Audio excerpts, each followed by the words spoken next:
Good afternoon, everyone, and welcome to our webinar, Yes, You Can Work, Maximizing Income Through Competitive Employment. My name is Pam Hine. I'm a Senior Project Associate here at the SAMHSA SOAR TA Center, and I'll be your moderator today. Just a quick disclaimer, the views, opinions, and content expressed in the presentation do not necessarily reflect the views, opinions, or policies of the Center for Mental Health Services, the Substance Abuse and Mental Health Services Administration, or the U.S. Department of Health and Human Services. Before we begin, just a few preliminary items to review. So all of the slides, materials, and presenter bios will be available in the chat, also on the SOAR website and in the reminder emails that you received. And we'll also send a link after the webinar as well. And a recording will be available within 1 week at the above link and also on YouTube. So all participant lines will be muted and the chat function is disabled. And please submit questions using the Q&A feature. At the end of the webinar, we do have time for facilitated Q&A. And for accessibility, we're so proud to have ASL interpretation from Abby and Michelle and live captioning from Lenora. So that's being provided for you today. To show the captions, you can just click the CC icon. And an evaluation, so at the end of the webinar, your browser will redirect you to a survey following the webinar that we kindly ask you to complete. And you also have an opportunity to post some questions within the evaluation itself. So today we're lucky to have Doreen Gross, who is the project coordinator and our SOAR core with the Division of State and Community Systems Development at the Center for Mental Health Services at SAMHSA. Doreen will give our welcome today. Doreen? Thank you, Pam, and a warm welcome to all of you for joining us today. On behalf of SAMHSA, which actually stands for Substance Abuse and Mental Health Services Administration, I welcome you to this webinar, SOAR webinar titled, Yes, You Can Work, Maximizing Income Through Competitive Employment.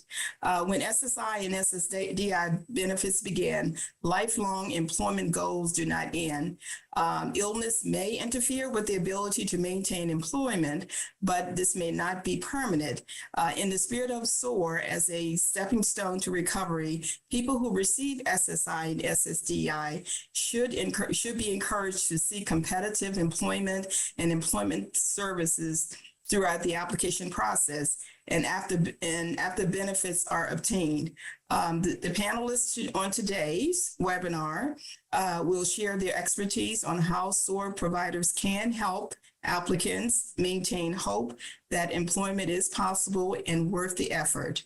I would like to welcome and thank our panelists for your willingness to share your expertise on this important topic. I'll turn it back over to Pam Hine, who will be moderating today's session. Thanks, Doreen, so much for those powerful words. So it's our intention that by the end of the webinar today, you'll learn about the facts about competitive work opportunities and those supports available for individuals with disabilities and know how to access those supports within your communities and utilizing the tools that the SAMHSA SOAR TA Center has created and other entities that you'll hear about today to really assist SSI and SSDI beneficiaries with competitive work. So to help us reach those objectives, we're fortunate to have Kristen Lupfer, who's the project director at the SAMHSA SOAR TA Center and vice president at PRA. We have Raven Sabula, who's the project director with the ILR Yang Tan Institute on Employment and Disability Work Incentive Support Center at Cornell University, who is just the ultimate subject matter expert in this area. We're also so lucky to have Caroline Bolus, who's the former state lead of Maryland, who's currently the small business specialist with the National Disability Institute in Washington, D.C., to share about competitive work and how folks can be entrepreneurs through gig work and other employment opportunities. And then giving our SOAR provider perspective, we have Nancy Bunn, who's a social worker and case manager with Search Homeless Services in Houston, will share how she she talks about work with SOAR beneficiaries as well. And then we are so lucky to have Nina Massey, who is an entrepreneur, performance artist out of Denver, Colorado, and an SSDI beneficiary who will share how she is working as an entrepreneur. So we'll share with us about how her journey in this area as well. Then, of course, we do have time for Q&A. So now we will begin with Kristen, who will lay the foundation and share some of the tools from the SAMHSA Tour CA Center. Kristen? Thank you, Pam, and hello, everyone. Like Pam said, my name is Kristen Lupfer. I use she, her pronouns, and I'm the project director of the SOAR TA Center here at Policy Research Associates. I am so excited that you all have joined us for today's webinar. I'm really passionate about employment for people with disabilities. My first job out of college was as a job coach, or better known now as a supported employment specialist. And I've spent decades since then working on increasing access to disability benefits, but never forgot about the importance and the power of employment.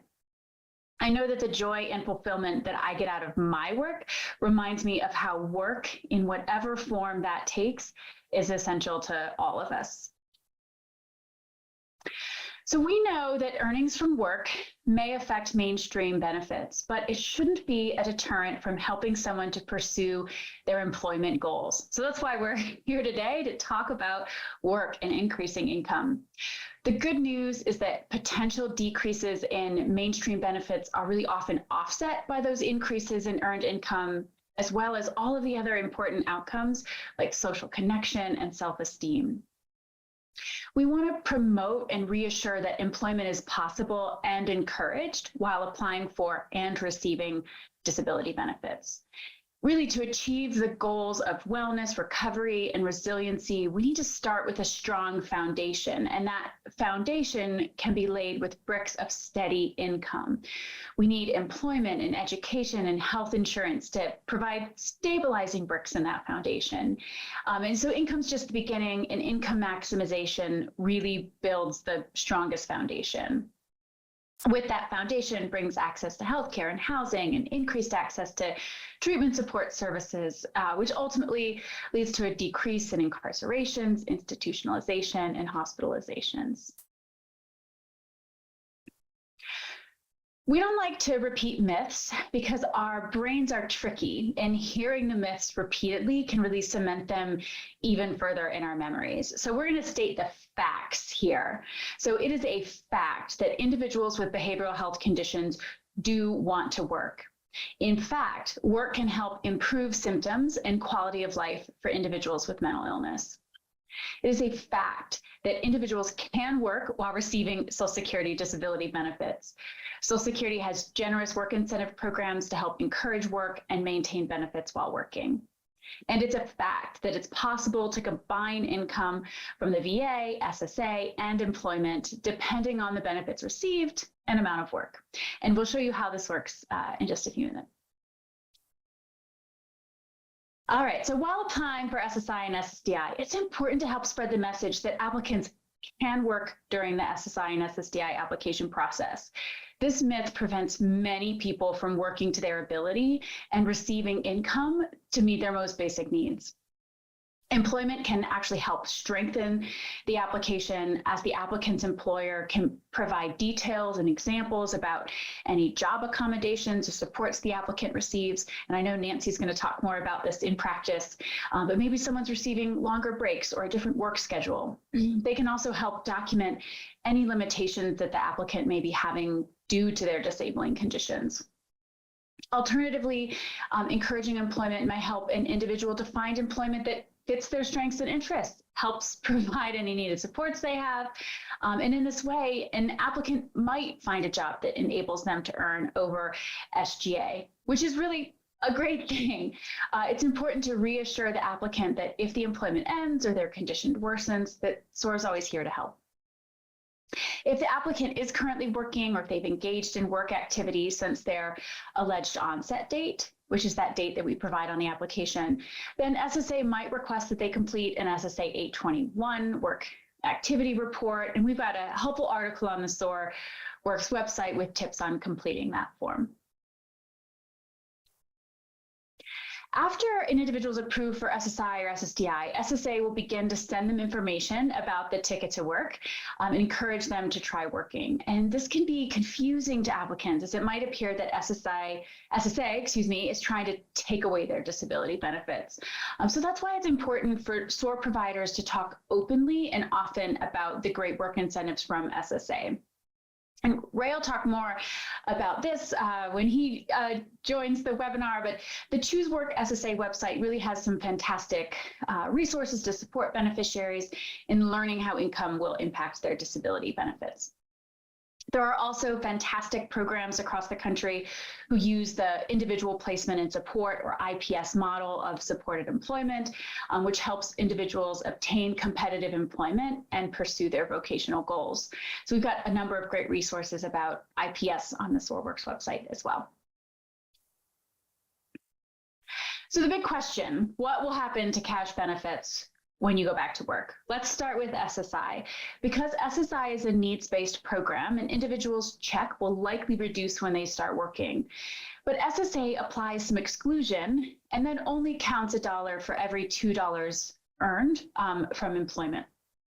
There's a general income exclusion where SSA excludes the first $20. There's an earned income exclusion where they exclude the first $65 a person earns from working. There's what they call a plan to achieve self-support, where an SSI recipient can save money for an educational or vocational goal in a separate account, and it's not counted as a resource or countable income when determining the SSI payment. There are impairment-related work expenses that apply to both programs, which are out-of-pocket expenses that enable someone to go to work. The work incentives are different for SSDI because SSDI is the program you pay into when you have worked, and the benefit amount is based on your past earnings. So because of this, SSI has work incentives that are encouraging individuals to try working again because they have worked in the past. So the trial work period includes 9 months in a rolling 5-year period during which a person can work as much as they're able and keep their full SSDI check. After the trial work period, there's an extended period of eligibility, which is this 3-year safety net period during which any month the person isn't able to earn over that SGA amount, they can again receive their full SSDI check. There are other work incentive programs. We can't get into all of the details, but there's a lot of ways that we can calculate extra support that an employer is providing, such as that support of a job coach, and showing reduced workload for individuals with disabilities to help reduce countable income and help keep benefit payments continuing. The health insurance benefit is often as valuable to an individual as the cash payments, so it's really important to know what will happen to Medicaid and Medicare when a person goes to work. SSI recipients will continue to be eligible for Medicaid as long as they receive any SSI, even if it's only $1. And then with Federal Rule 1619B, Medicaid will continue even if those SSI payments stop due to earnings from work, so long as those earnings are below a certain state threshold. And some of those state thresholds are fairly generous. SSDI recipients who are receiving Medicare are eligible for Medicare as long as they're receiving a benefit payment. If those payments do stop after the trial work period, Medicare coverage will continue for 93 months after that last month of the trial work period. And then after that, it can be purchased under certain conditions, and just Part A premiums would apply at that point.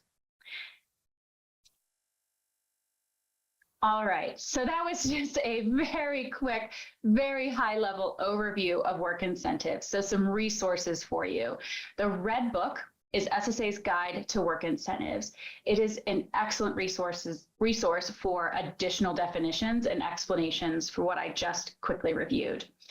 The SOAR brief overview of work incentives goes into more depth than I covered today and can be a quick reference or reminder of the basics, and then you dig in deeper with the Red Book. So this income and benefits calculator is a resource on our website. It's really a fancy spreadsheet, and it was designed to encourage individuals to utilize SSA work incentives to maximize their income. So it has separate calculators for SSI and SSDI beneficiaries and provides both a visual and a calculated representation of how increasing income from employment or other benefits will affect overall income.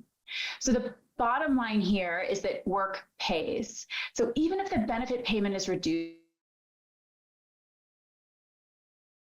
the increased earned income will bring the total income above the prior benefit payment amount. So you can test different potential scenarios to project what might happen. And it's a really great tool to help reassure people about their total increase in income. So starting conversations about work can be intimidating, and knowing what questions to ask and how to respond in different situations are really key skills for caseworkers. So the SOAR Employment Conversation Guide is an excellent tool that can help caseworkers begin those tough but really important conversations. So the purpose is to begin conversations about work with both beneficiaries and those applying for benefits and others to really ensure that the individual is receiving accurate information about employment and returning to work, and to engage with someone to help them determine their work goals. You'll want to provide, the individual with information about employment options, and then provide a warm handoff to an employment support agency if that's not something that you do internally. So this guide was really separated into 3 sections. And the beginning is to start talking about work generally, and the questions include things like, why do you want to work? What kind of work do you want to do? What do you feel are benefits to working? How has not working affected you emotionally, financially, socially? The next section gathers some experiences and skills that the individual could offer the workplace. So some of the questions include, have you tried working in the past? If so, what did you like about working? What challenges caused you to stop working? What are your talents, interests, hobbies? And then the last section is really about future goals and planning. And the questions will include, what are your fears about working or going back to work? What do you need to have in place in order to go back to work? We also have some sample responses in a resource that can illustrate how a conversation about work could progress. And we have some kind of potential responses from individuals to the questions asked, and then suggestions for how you could respond in return. So for example, if you ask someone, how long have you been out of work? And the person answered, well, I left the military 3 years ago and nothing's worked out since then. The sample responses guide suggests that you could respond with, well, can you tell me more about what hasn't worked out? Were there things that you enjoyed doing in the military that you might want to try as a civilian? Have you checked your eligibility for the GI Bill or other education benefits? There might be benefits available to study a trade, go to college, or try something completely new. We could also explore the military skills translator together to brainstorm ideas of jobs your military expertise would be well suited for. And so it gives you kind of an example of how the conversation might go, what resources you could suggest. And the guide has links for all of the resources that were mentioned in the sample scenario. So here's one more example. The question was, how do friends or family feel about you returning to work? And the individual's response, well, my sister told me that I shouldn't go back to work because it might make my illness worse. So the caseworker could respond, well, it sounds like she really cares about you. And many times people think work will make someone's symptoms worse, but the fact is that working is proven to be very helpful in actually reducing symptoms. And it's common for family members to feel concerned about their loved one. Would you like me to share some information about the variety of services and supports that are available? So we really, with this guide and these sample responses, want caseworkers who are new to having these conversations to feel comfortable having them. All right, so this next infographic is one of my favorite tools to encourage work. It just gets straight to the point. Yes, you can work. It is designed to bust myths and encourage employment. The back of the page has resources and information about employment support programs. This is a great one-page handout that you can provide to anyone interested. We also created customizable handouts and cards that community programs can use to add local resources. So these can be full page or wallet size, and there's space for SOAR provider contact information, ticket to work providers, voc rehab, benefits planners, IPS supported employment. There are even more ideas for the larger handout. So use these resources and the others that are going to come from our upcoming presenters to share and encourage employment. Back to you, Pam. Thanks, Kristen. So we've already had over 20 questions answered by our panelists and TA Center staff. Ray, who's going to be speaking next, has been answering at rapid fire many questions, and many are related to the fear folks have returning to work and getting into some of these work incentives. So Ray is going to really talk about how to access folks in your communities who know all about work incentives, who can allay some of these fears. Ray, take it away. Thank you so much, Pam, and I'm happy to be here with all of you. I just want to make a note with the answers that I've been giving. They're short answers, and this is a complex issue. We first have to know if you're an SSI recipient or an SSDI recipient, because the work incentives are different. So what I've been putting in there is basic, and I'm trying to do my best, as we get through this stuff. So, I come from the same place that Kristen come from. I believe that everybody has something to sell, and that our jobs are basically to help people do that, find out what it is and sell it to an employer. Work is the only way out of poverty. I've tried for 44 years now to find another way out of poverty. But if you are on public benefits, such as SSI and SNAP, things like that, you will be in poverty. Those systems are meant to keep you in poverty. If you're on SSDI, we have to think about that average benefit this year of, I think it's just around $1,700. That's not a lot of money. And it's only about $50 or $60 above the poverty level. So work is a good thing. Work is a very good thing. Now, in December 17th, 1999, President Clinton signed the Ticket to Work and Work Incentives Improvement Act, otherwise known as the Ticket Act. It was the last bill he signed into law during his second term. The Ticket to Work Act created 3 new providers that can begin providing services to people who are interested in returning to work or starting work for the first time. Now, I'm not going to talk very much about vocational rehabilitation, because state agencies for vocational rehabilitation have always been a player. So when we talk about employment networks, just know that state VR agencies are able to accept tickets to work, or they can just assign them. But it's a good way of getting some added protections if you are working with VR, and they can make a choice. They're going to make a business choice about whether or not they should assign the ticket, or whether or not they are going to want to just put it in use. So let's see, what are these new agencies? Ray, we're getting just some feedback that your voice is low. If you can just get closer to the mic, that would be great.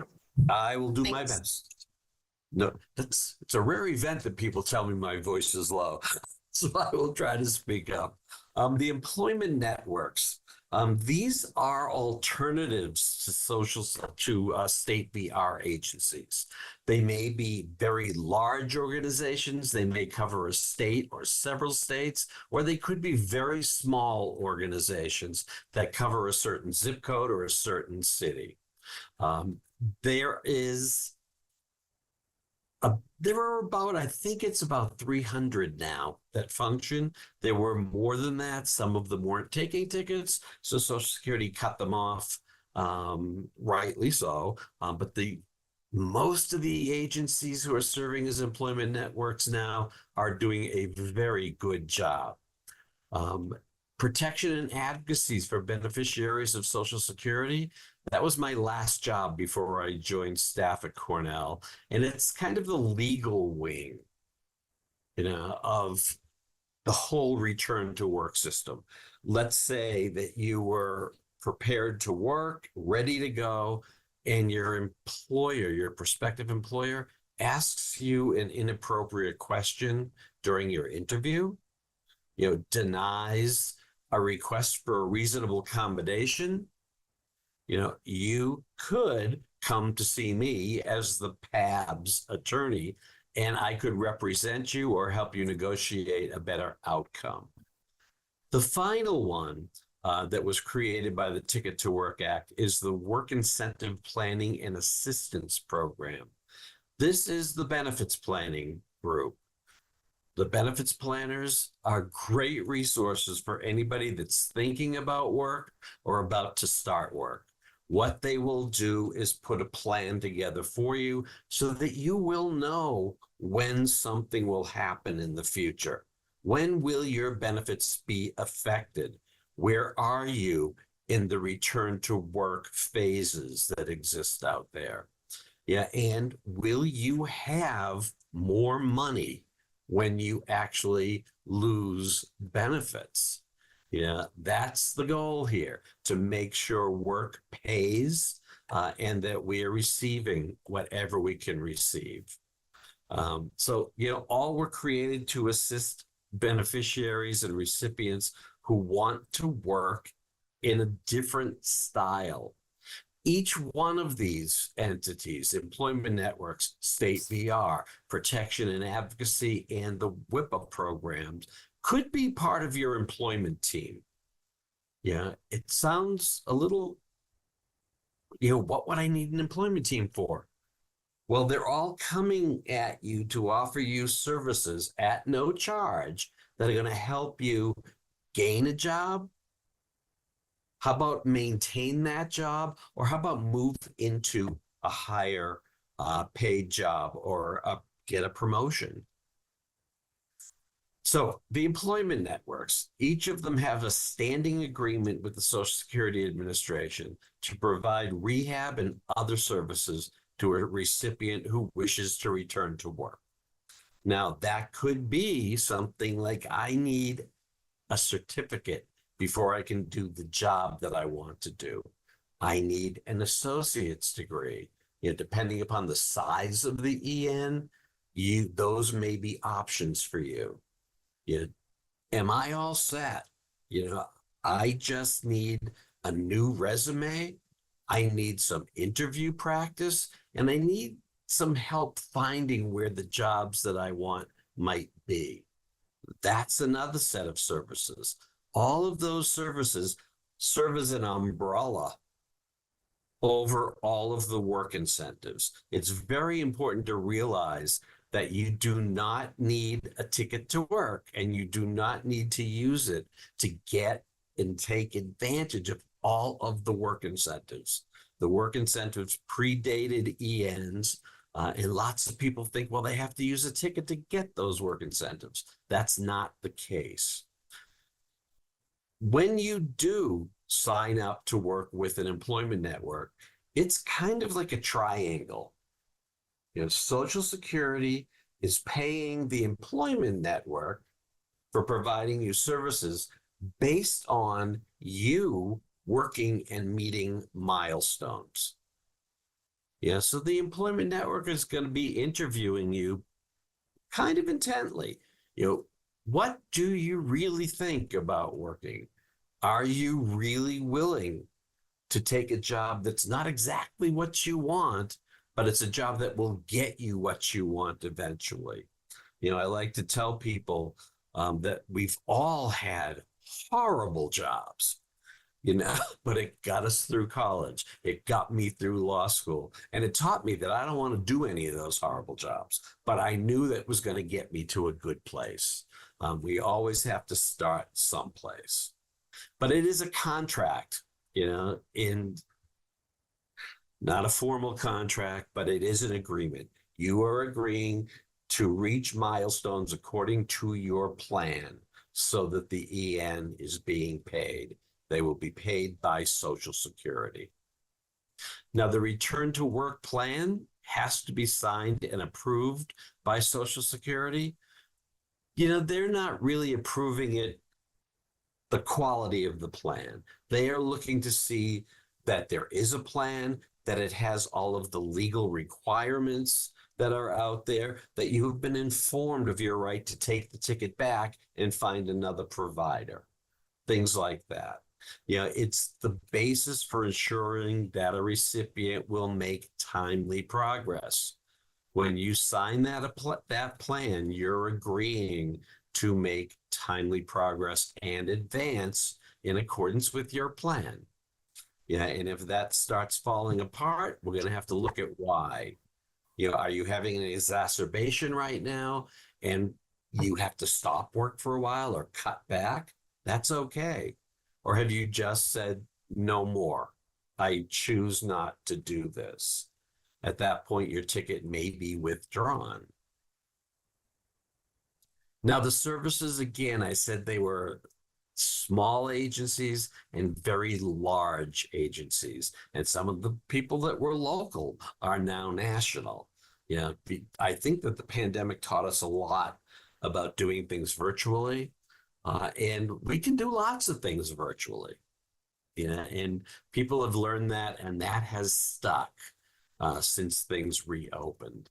And there's really no harm in doing that. So whether somebody's going to talk to you in person or whether you choose to do that, you know, you can pick an EN accordingly. Okay, the services are not limited, but can include resume preparation, providing job leads, practice interviewing skills.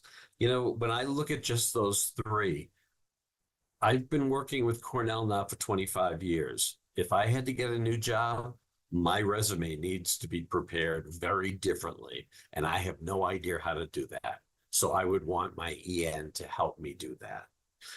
Providing job leads, as I said, where are the jobs that I'm looking for? Where in my community, and who is hiring at the moment? And practice interviewing. You know, I learned the hard way that if you don't have questions, when your prospective employer says, do you have any questions for us? You're making a horrible mistake. You know, so a little bit of research. What does this business really do? What are their interests? You know, so that you can ask a meaningful question back to that employer who's been asking you a lot of questions. And this is a big one, how to request reasonable accommodations. You know, lots of people with disabilities who want to work need reasonable accommodations, but they're afraid to ask for them. You know, so maybe the employment network can talk to you about it. Do some role play. You know, how can you get this reasonable accommodation? You know, you don't have to ask for it when you're being interviewed. You can get the job and then ask for it. You know, how about other on-the-job supports? Maybe you'll have a job coach, you know, with you for a while. You know, job coaches usually don't stay around for too long, and they usually diminish over time so that you're used to working on your own. But what if it has to be a little longer? Who's going to provide that services? What does it mean for the employer to have that job coach on the work site? You know, lots of things that you can toss around with your employment network to figure out how best to ask. Now, workforce ENs are a great place. These used to be called one-stops, and I still call them one-stops, but they're located in American job centers. They can also provide services as an employment network. Yeah, and they're really very good places. Yeah, you can go there and use their computers at no charge to put your resume together. Yeah, you can search for jobs, and they can actually help you with the same way that we discussed a regular EN could. Access to training programs, special programs for youth, and special programs for veterans can be accessed at workforce ENs. They are really very good. Even to the point where if you get laid off after you've been working, you can go back to the American Job Centers, apply for benefits, and then start looking for a new job all in one place. If you're into one-stop shopping, this is a good one for you. Now, PABS, I said, was the legal wing who's supporting a return to work effort. I remember one of my clients had quit his job, and then came in to talk to me about it. And I said, "Why did you do that?" And he had an overpayment, and he thought quitting his job was the best thing to do. Yeah, and I asked him, "When did you do that?" And he said, "This morning." I said, "Okay, do you mind if I call your employer and get that job back now that you know quitting might not have been the best option you had?" And he said, "Go ahead." And I called. I talked to the employer. He made a mistake. He loves the job. He wants to come back. And we saved his job. That was nice and easy. Then we had to deal with the overpayment issue, and we successfully dealt with that. Now, these protection and advocacy agencies are in each U.S. territory and state, and most are named Disability Rights something. Disability Rights California, Disability Rights New York. The agency I worked in Massachusetts was the Disability Law Center. But if you were to put down disability rights and your state name into a Google search, you will find them. And harken back to Kristen's statement about the Choose Work site. It's a great place to start. No obligation. Just find out what's going on, and you can narrow your search to PABs or to ENs or to benefits planners and find your state vocational rehabilitation agency on that site. Great place to start and explore, no charge and no obligation. Now, PABs will provide legal counsel, advice, or representation for recipients who face barriers to work. When I was working as a PABS attorney, I read that very, very broadly. I had people who were being evicted, and clearly you're not going to be focused on work, and you might not be able to maintain your job if you don't have a home.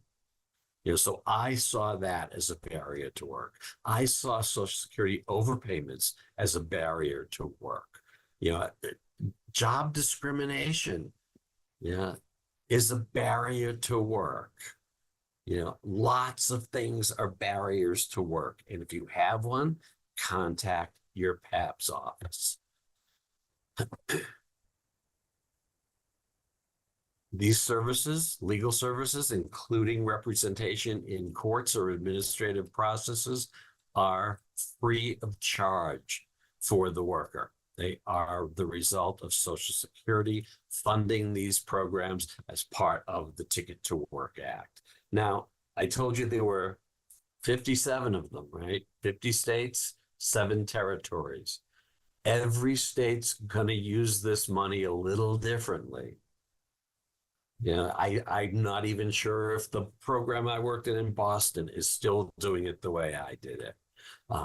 But, it was me, one attorney for 3.5 million people in Massachusetts. So they're small programs, but when you can get in there and find out what their priorities are, and you have a priority, you will get services. All right, and now WIPA, the Work Incentive Planning and Assistance. I call them benefits planning agencies because that's what they're doing. They're community-based organizations. Some of them are housed in the state VR agency. Some are at Goodwill, places like that, that work to enable beneficiaries with disabilities to make an informed choice about work and to support working beneficiaries in making that final transition from benefits dependence to financial independence. Now, I said a lot there, make an informed choice. When I do benefits planning work, it's not up to me to put you to work. I give you information. If you don't work, here's your current situation.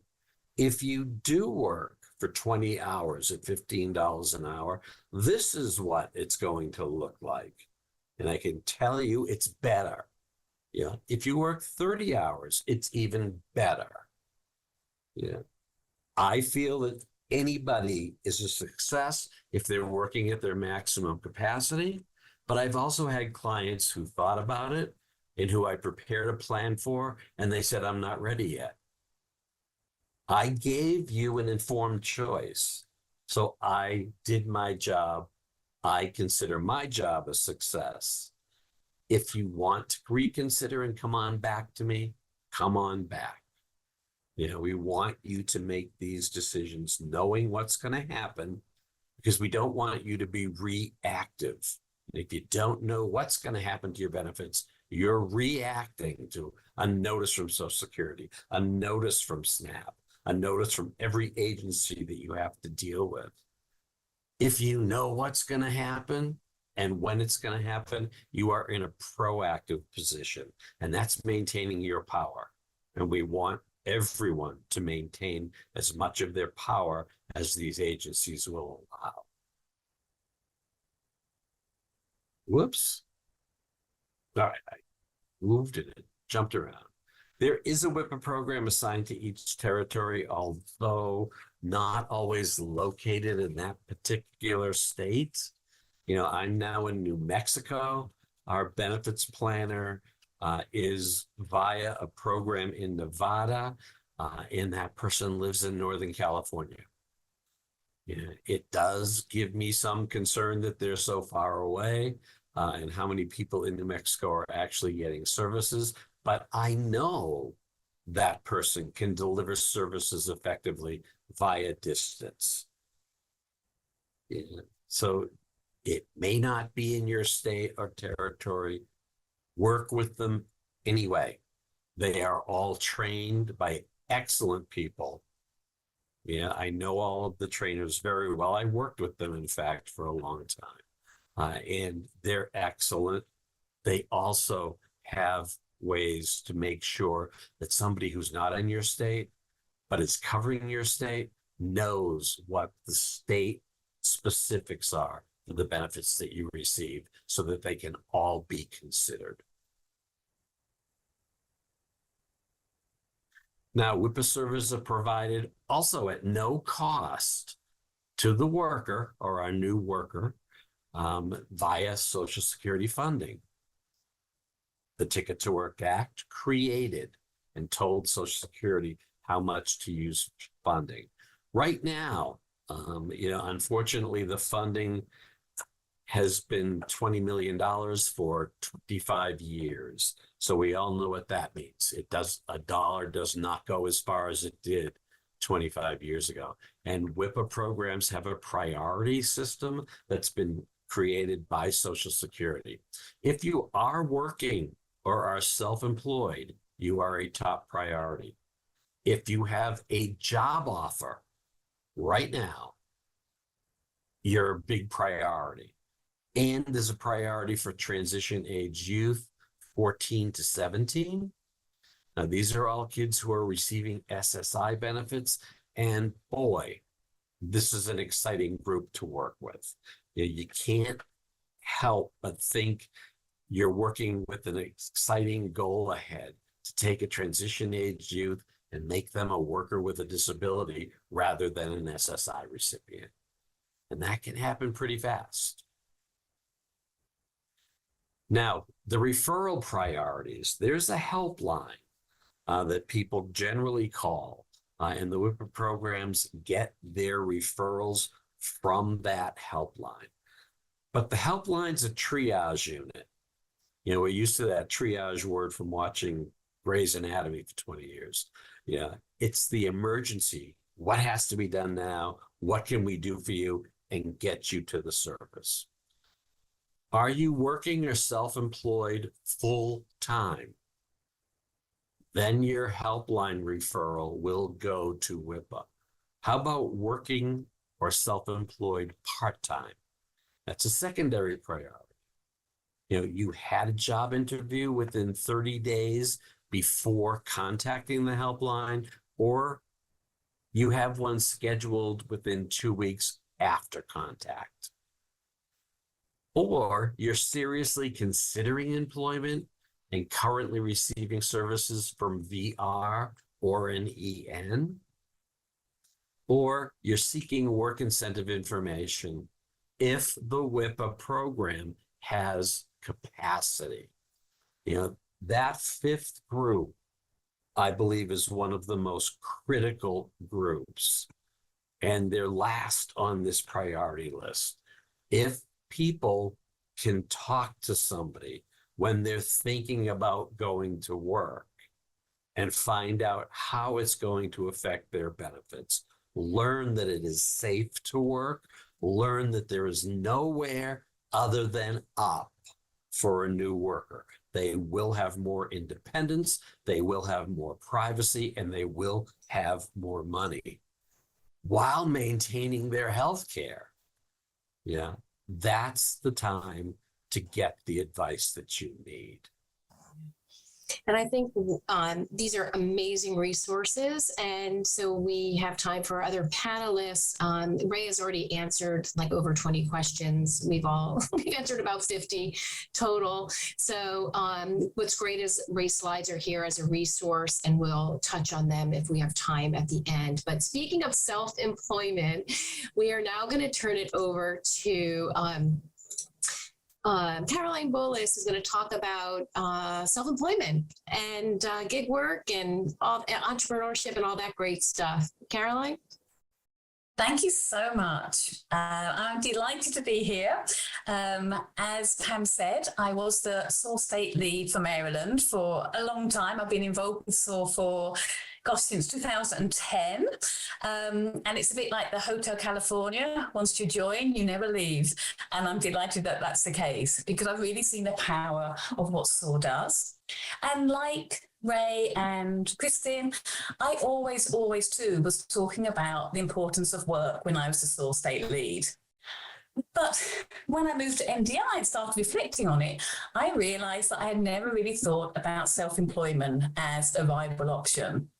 This was despite the fact I had my own small business, despite the fact that at least 2 of the workplaces I had been in my life had been owned and founded by entrepreneurs with disabilities. But maybe like you, I think often in the space of disability and benefits, thinking about work is always about waged employment and really not thinking around how self-employment can be a viable option as well. So just a bit about NDI, National Disability Institute. We have been around for nearly 20 years, and really our overall mission is to ensure the financial health and well-being for people with disabilities. And we do that through training, technical assistance, policy development. But the small business side is one of our newest arms and has been going for about 3 years. And it really was just recognizing that this can be just a great option for individuals. So in our small team, we support entrepreneurs and small business owners at any point of their life cycle in their business journey. So it can be somebody who just has an idea, maybe not even an idea yet. They just think self-employment is something they would like to do. It can be somebody who has a organization with many employees who is looking to scale even more. So really that whole gamut. A lot of the work we do is around supporting those organisations that support entrepreneurs, because often we find they have not had experience of working with disability. And so they might have loan applications or other applications that are not screen reader friendly for someone who's blind. They don't know how to access sign language interpreters for somebody who needs that, or just generally sort of are anxious about doing the wrong thing and not knowing really how to be inclusive. And then the third part of our work is really why we're here today, working with disability employment service providers to really help us think about self-employment, to put it on the menu, if you like. And that includes also being a vendor for state vocational rehab agencies as they look to expand their self-employment. And we do this through partnerships. We have a great network that we can refer people to, and through amazing resources on our website that I'll share at the end, but really covers so much if people want to think about how self-employment might work for them. So when we think about self-employment, what is it? Again, not one definition, but a really nice simple one is working for oneself rather than working for a specific employer for a salary. So you might hear the term, they're a 1099, which means they are an independent contractor and are self-employed. This is compared to a W-2, which is a waged employee. And when we're thinking about self-employment, it's a way to earn income, but it can be a whole range of activities. It might be you have your own business. An example, we have somebody who kept bees, very, very keen on his bees, and then developed into a business, selling the honey, using the wax to make candles. And so what was a hobby became something that became income generating. It might be somebody who is working remotely. Maybe they are a graphic designer, and they might have more than one client, but they will contract for a piece of work. So maybe it would design a logo, and that would be like an 8-week project. It could be somebody on a long-term contract. And then we think about the gig economy, which is huge now. Things like Uber, Lyft, DoorDash, really ways that an individual can earn an income much more on their own terms. Choose when they want to work, how much they want to work, and use that technology to do activities. And some of those, again, can be done remotely. Some of them are ones that people physically would go and drive a car. And we're going to hear more about that in a moment. People often ask us, like, how many small businesses are owned by someone with a disability? And the answer is really, we don't truly know, because so many of the federal surveys and data collection methods do not ask that question. They'll ask about race or gender, but they don't ask if the person has a disability. By one estimate, there is 1.8 million disability-owned small businesses, but we know that's going to be a really undercount, just knowing how many people have disabilities and how many small businesses there are. One thing we do know, though, is that people with disabilities are twice as likely to be self-employed as those living with a disability. And sometimes that's for less positive reasons. We had an example of somebody who really wanted to work in a coffee shop and she couldn't even get an interview. They said, oh, you'll be too slow. But they never gave her the chance to even do that. And so with family support, she set up her own coffee business. So again, sometimes it's because the person couldn't find a job to meet their needs, but often it's for very positive reasons. It's for the benefits. And in a moment, we're going to hear from an entrepreneur who's going to talk more about this, but these are just some of the benefits we hear about. It can be much more flexible. You can meet your needs. Maybe you're somebody who, because of your symptoms, finds mornings really challenging, and you do your better work in the evening. If you're self-employed, you can often do that. We have a graphic designer who does all her work in the evenings and just occasionally has to meet a client for like an hour during the day. If you're dealing with a disability, you're often having to navigate a world that really wasn't built for you. And so we see a lot of innovation, a lot of creativity, a lot of problem solving. A lot of the things we take for granted, like our closed captioning that we're using today, like the typewriter, speech recognition, have all come from or for the disability community. And so that innovation, finding a niche because you see something isn't there that you need, often then leads to a product that everybody benefits from. A bit like the whole flexible work schedules, being able to design your work environment that really meets your needs. You can choose your lighting. If you're in an office, it's harder if you're in a shared space. If you're self-employed, you have a lot more say on how you want your office to be set up. And then as Ray and Christine, and the whole point of this webinar, it really is a chance to increase income, wealth, and just enhance that financial security. There's also a lot of softer benefits, if you like, rather than just financial. But, it can really lead to an increased self-esteem and confidence. It can build a network. It can definitely build new skills and really help in terms of career.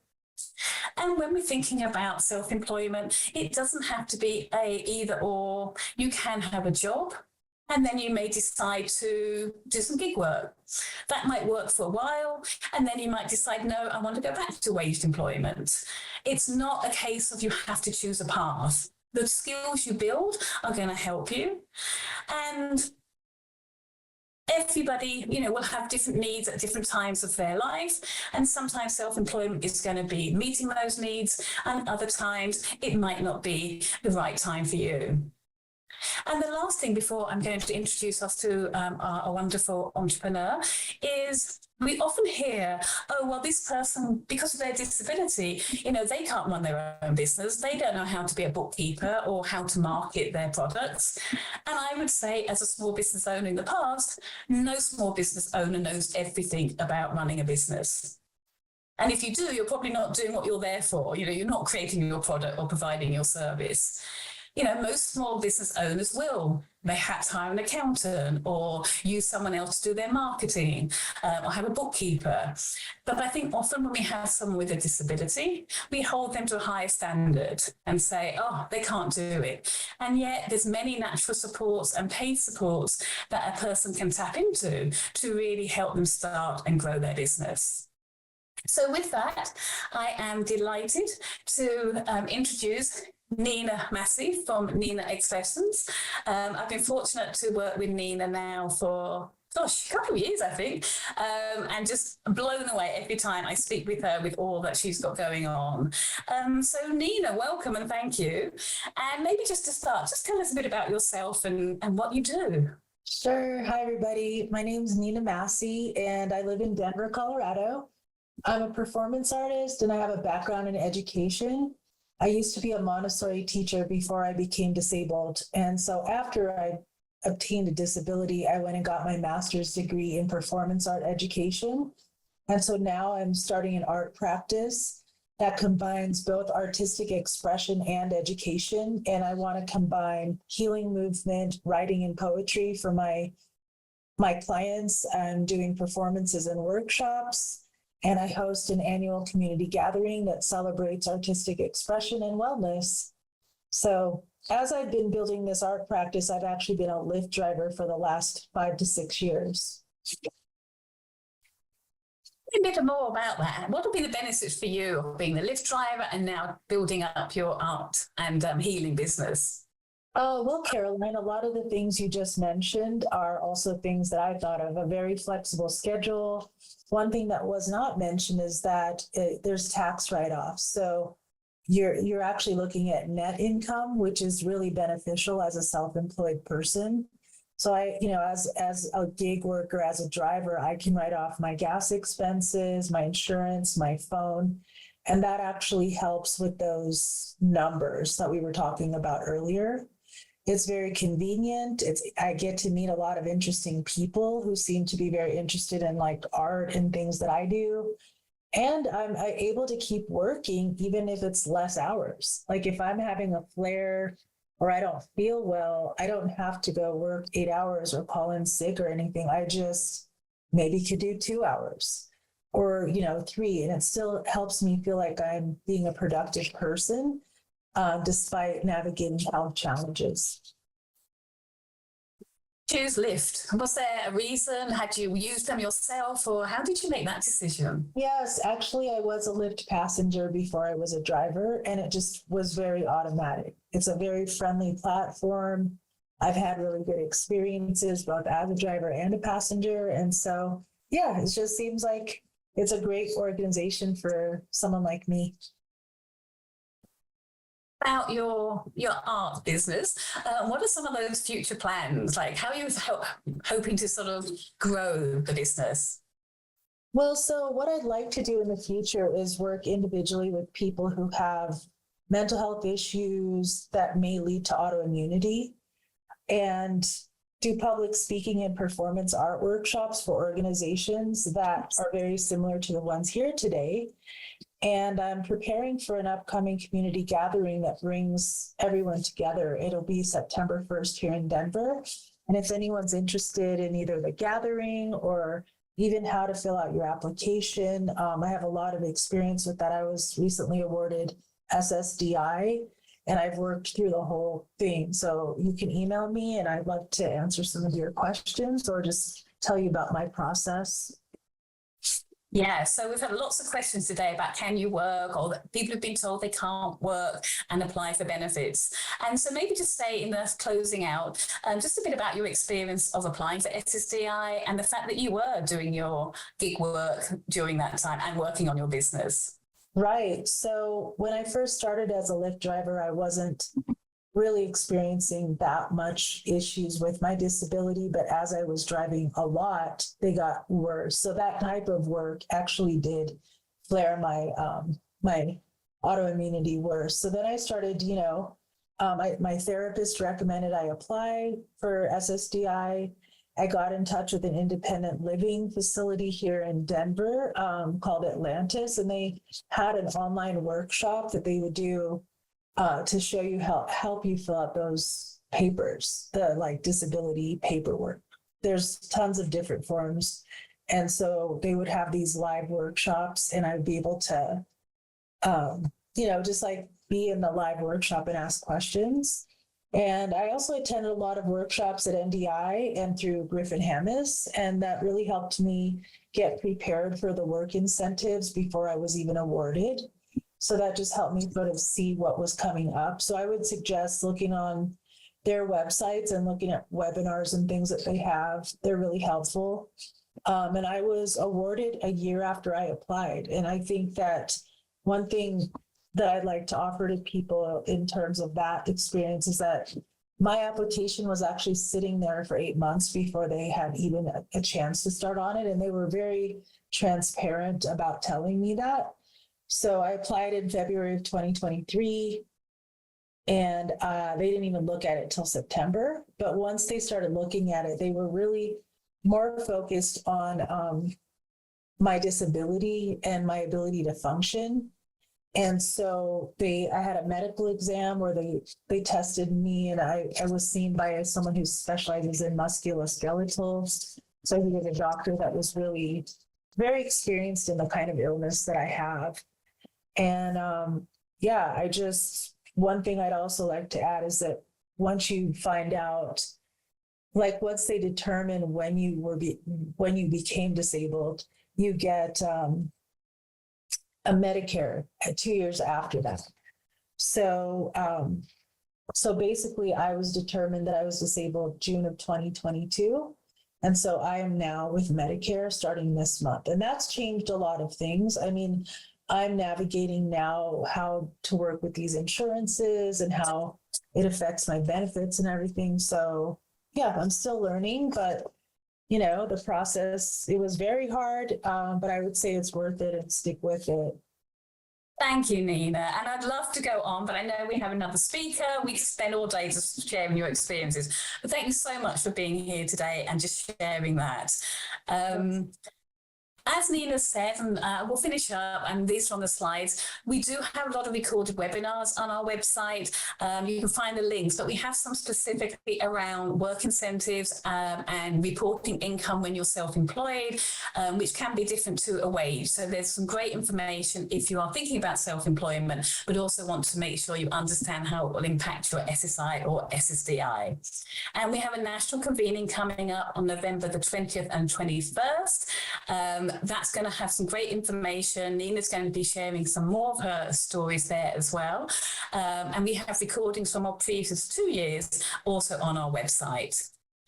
I'm going to skip the other resources because of time, but again, look at the slides and then just say there's great resources out there generally for just if you're thinking of starting a small business, don't know where to start, as well as our website, there's some really great resources from the Small Business Administration, SCORE, SBDCs, and so on, and of course the National TA Centre. But with that, just again, thank you for having me, and I'm going to pass it back over to Pam. Thanks so much, Nina and Caroline, for that, and sharing the resources on self-employment and allaying a lot of folks' fear and giving a lot of folks out there hope that they can work in a job, self-employment, a mix of both. So it's really exciting. And now we're going to come to Nancy with Search in Houston, and she's going to share how she has these conversations and really tie things together with what she's been able to help folks see with working and such. Nancy, take it away. Thank you for having me. I'm going to have this conversation from the perspective of a SOAR disability specialist.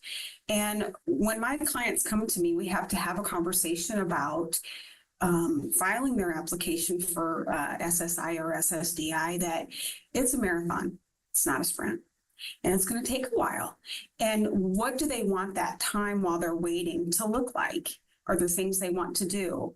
And oftentimes I'm told that, oh, I can't work. Everybody has told me that I can't work. It's if I'm going to get disability or SSI, I have to prove to them that I can't work. And the best way for me to prove I can't work is to not work.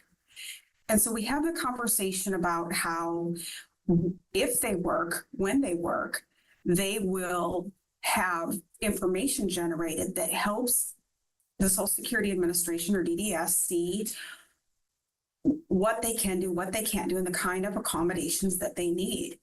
And that changes and breaks down that myth of, no, I can't work, I can't do anything. My clients that I have worked with have had jobs where vocational rehabilitation has been involved, where Social Security has been involved, but more often than not, it's been things that have organically happened. Like if you meet your clients in public, 2 of my clients work for coffee shops that those owners are having a very difficult time hiring and keeping employees in the climate that we have right now. And both of my clients were approached by the owner or the manager of the shop and said, hey, you know, I noticed that you're friendly. I noticed that you have a nice smile. I noticed that you're here frequently. Would you consider working? And so at that point, the client and I will have a conversation privately about what that looks like for them. And both of these ladies determined that they were very willing to work part-time. And so they gave me permission to work with them in approaching the person that had suggested a position. And we use the 3380, which is the third-party function report, to help design what that looks like. Also, I have had clients that are doing some things that are more self-employment generated. I had a gentleman that was kind of occupying a bay at a car wash, and he had a couple of folks that would regularly come to him. And so we ended up talking with the owner of that car wash to see how they felt about him having specific times that he was there, or specific days that he was there. And that worked out for him. And he actually is building a relationship was building a relationship with one of his clients to help get that 3380 filled out so that Social Security could see with really fresh, true eyes, what the abilities of that client are, what the deficits are, what the, what kind of accommodations that they need, and that, the combination of working a little bit and their benefits from Social Security would elevate their life. My clients are unhoused, homeless, or in a housing program. And so working is really difficult for them if you can't get to a shower or if you can't have fresh, clean clothes. And so as a part of navigating working, we have to figure those things out as well. I have noticed that several of the colleges here in Houston have business incubators. And so my folks that have chosen the path of working for themselves a little bit have been able to get help with keeping track of the money that they're earning. They have built that, those people have helped build a framework, that the SBA has helped build a framework so that my client knows what they need to keep track of and learn some skills in that. I have found that the income is very important to my clients, of course. But what I've also found is that it has helped them become more adapted to society. They don't feel like such a pariah as a homeless person with a disability.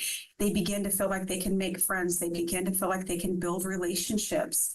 And they will come to me and ask questions. What do I say? What do I do? And we role play and we talk about different things. I've had clients that have worked a little bit and stopped working for a little bit and then gone back to work, oftentimes for a different employer.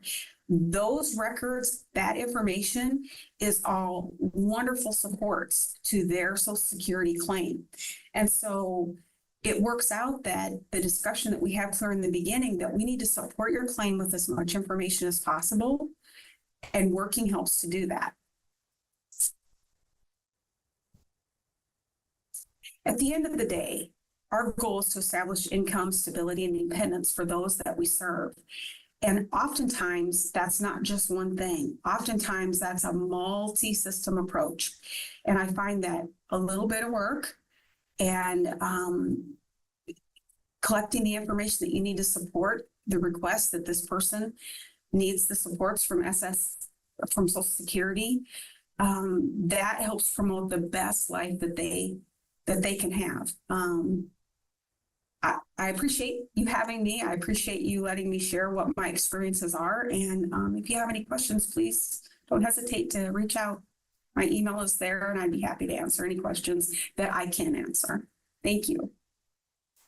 Thanks, Nancy. Thanks for providing such real life stories and seeing how reaching out to employers in the community and sharing, your time with listening to, your applicants and helping them work while applying for benefits and then after benefits is really wonderful to hear about that. Using that time, the long time waiting for decisions. We see where Nina actually researched opening up her own business and everything during that time, waiting for a decision. So that's really great to educate yourself and, be busy during that wait time. So now it's time for some Q&A. We're going to have all of our panelists come back and camera up and unmute and take some of your questions. Now, we've had over 70 questions already answered by TA Center staff, Ray, and others. So we know we've answered so many questions already, but if you haven't had a chance to pose your question, you can still put that in the Q&A function, and we'll try to get to more questions in the time that we have. But anyway, we've had so many questions that have come out, that have been asked about fear, and trepidation about even thinking about work, let alone going to work and being self-employed. And I just want you all to share from your experience how folks can feel a little bit more at ease about talking to even their family members about work who may think that the symptoms will worsen. and even staff, case managers who may be, no, we can't apply while you're applying because that'll hurt your case. I want to give each of you a chance to kind of respond to these fears that folks have about returning. If we go more into that, maybe Caroline, do you want to start with that? One of the things is to just really see other people in a similar situation and how much they are thriving. So we have done a series of webinars and are convening. We've had a lot of different entrepreneurs with disabilities really share their stories, and really every type of disability, every type of business, anything, it sort of has been there. And I think that can really help. So I would definitely recommend that looking for those resources to show it is possible.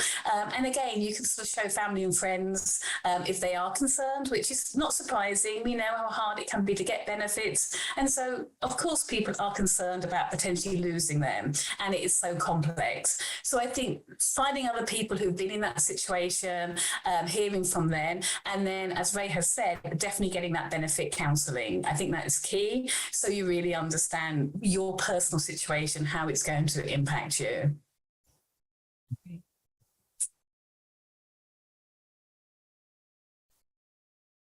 Who else would like to go and just kind of along the same lines, like how you've been able to help folks allay their fears and concerns about returning to work or even trying it out for the first time?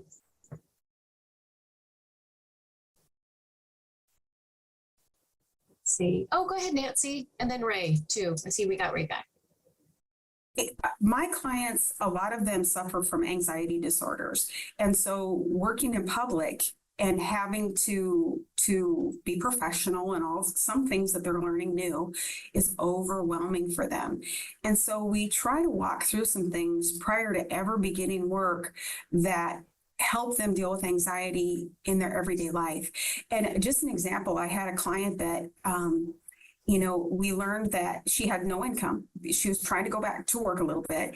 And she found that if she put a little salt on her tongue from a little salt packet, that it helped rewire what was going on for her. Well, salt was bad for her because she had high blood pressure. So we had to find some other things. And we discovered that Anna's candy has not an offensive flavor, but a jarring flavor for her. And so it helped her deal with her anxiety. She didn't have to take her anxiety medicine, which she couldn't take and work efficiently.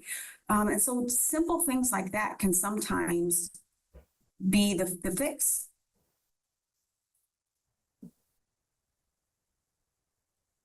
I would just piggyback off what both Caroline and Nancy said. Is that I think finding that support system and someone who can kind of help you through those anxieties and kind of navigate what you're doing. So having a supported employment specialist, or even if it's a case worker or a friend, someone who can say, okay, we have this job that you're thinking about applying for, and kind of walking through it as a civilian, as a non-worker, and like, what is this place that I might be working? What's the environment like? What are the sounds and smells like? How am I getting there? How am I getting home?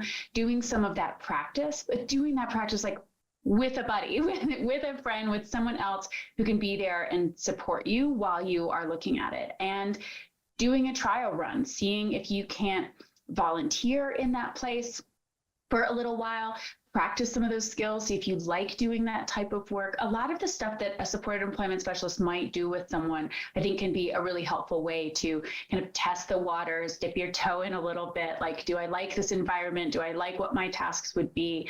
I can feel like comfortable here before you're, kind of thrown in and doing the work full time or part time.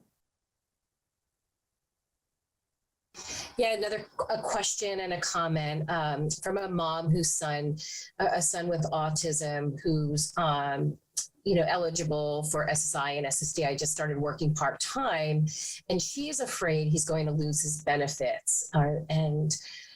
So that's just one of the many questions and comments that we've had, just that fear. And questions also that folks are concerned about or just found interesting is that whole world of remote work, remote work.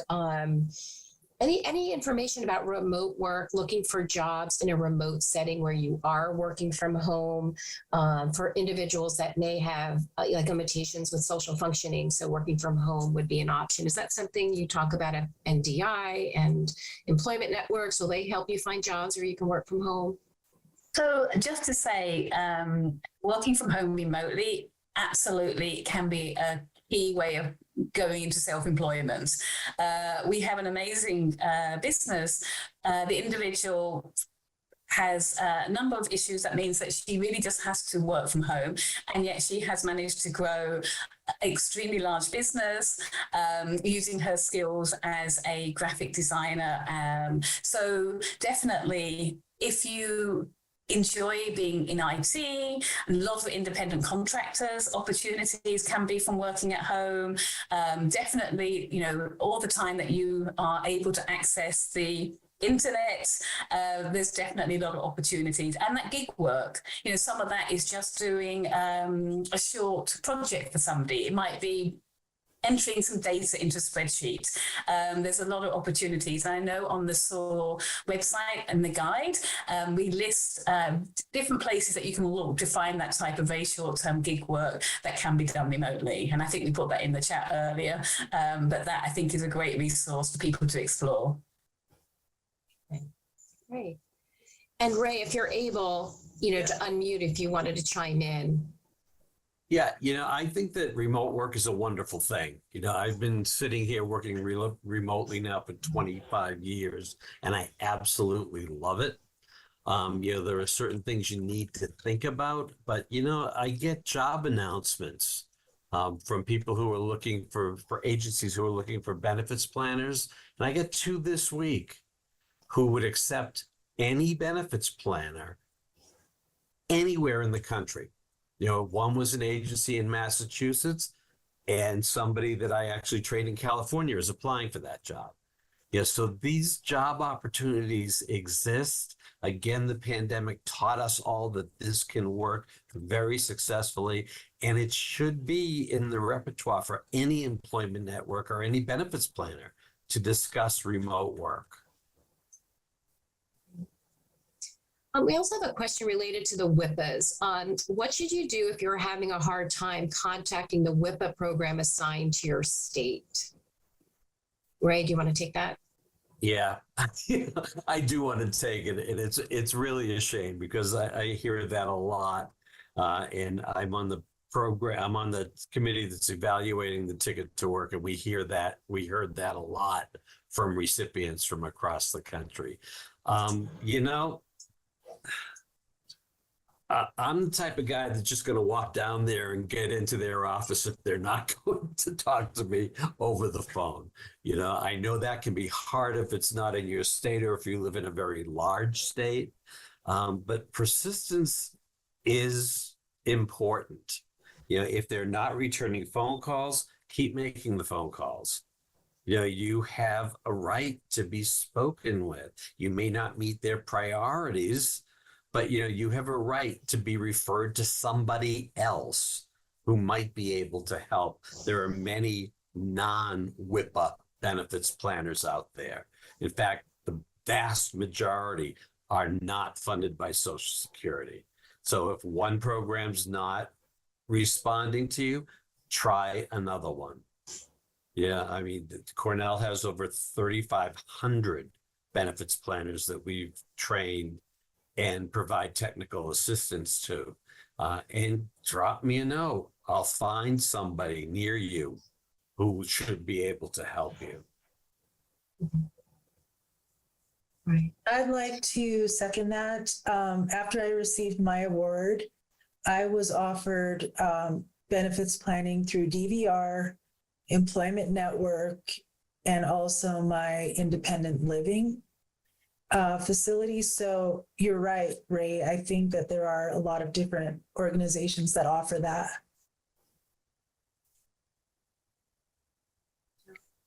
Right. And we have a person adding a comment. As someone who experiences fear as a benefit receiver, I can tell you it is real. However, I got to the point where I got tired of following SSA's rules and restrictions, and because I wanted to move on in my financial stability, I started out part-time, and now full-time in my current role, and it feels wonderful. So that's great. Congratulations. That's a great story. The fear is real. It's palpable. When I talk with somebody who is just considering work, there is fear. Because even though the benefits paid are very low, people have worked to build a stable environment for themselves with those benefits. And the thought of losing $10 could impact that stability. And that's what we're asking you to do. Take a chance. You know, we know how the system should work. It doesn't always work well. But every time something doesn't work well, I've already told you about WIPA, who could help you figure it out, about PABs, who could potentially challenge what didn't work out. You know, so you have that employment team behind you if you choose to take advantage of it. Yeah, and the fear is going to be replaced with joy. You know, the joy of being out of the house, the joy of not being dependent on Social Security, the joy of not having to tell them when you get married, when you move, you know, every time, every penny that you make, you know, that means independence.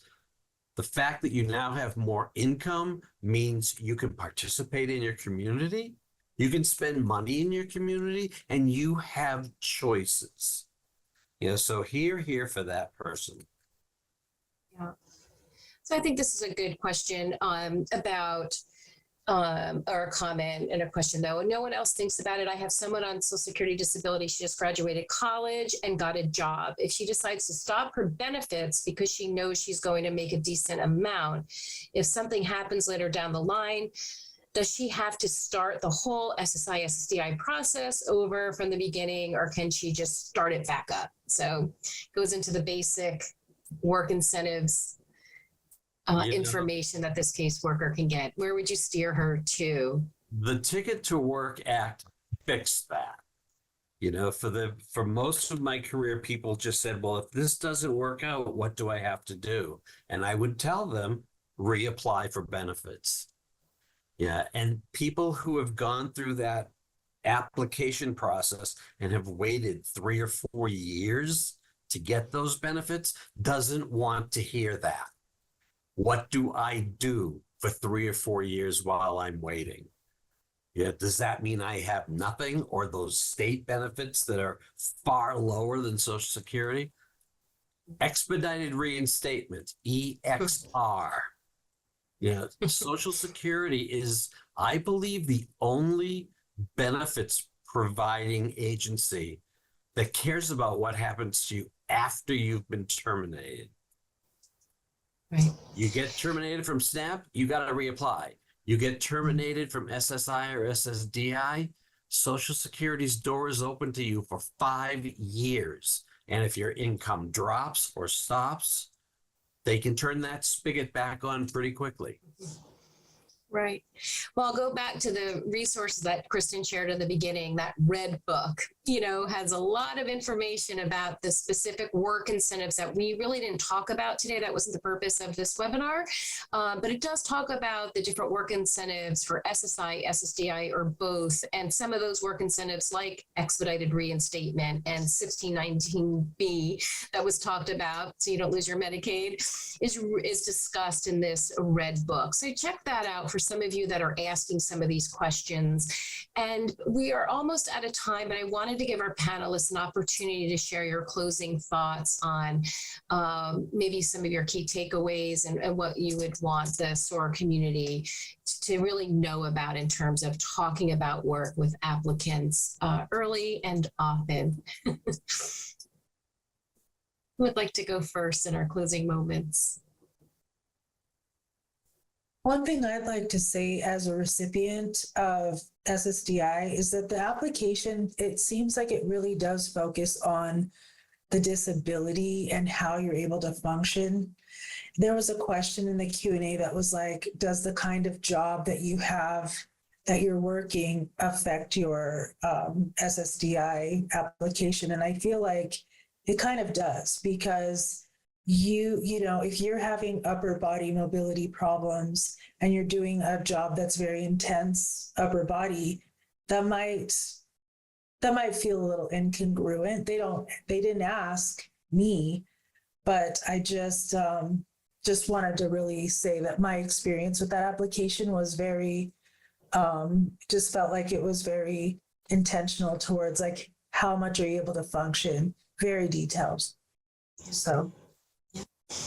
And that's why our SOAR trained case managers write what's called a medical summary report, an MSR, with a functional information section, and getting quotes from the applicant and others about the severity of their impairments and how they are not able at times to function in a work setting due to their symptoms, and document that, because that's not in the medical records often. But it is something that we share with DDS to really explain how the symptoms may impact their ability to work at their particular job, which is really helpful. But with that, we are really out of time. I just want to thank all of our panelists, Kristen, Ray, Nancy, Caroline, and Nina, of course, for sharing your experience, with us. We have some wonderful resources on the SOAR website, and within the slides themselves, the panelists all shared some excellent resources that I know are very new to me. Please check those out. You have the contact information for our panelists. Should you want to ask them a specific question, feel free to do so. And also, we have an evaluation at the end of the webinar that you'll be directed to. We ask that you complete the evaluation. And also a chance for you to ask, a couple questions if we're able to put it in the Q&A. So again, we just thank you for your time learning about this important topic of work. And again, look forward to our next webinar in August 15th, on the topic of writing quality MSRs, where we'll focus on that functional information section as well. So anyway, thanks again to all of our panelists for taking the time to create such wonderful presentations, and look forward to seeing you in August on our next webinar. Thanks again. Enjoy the rest of your day.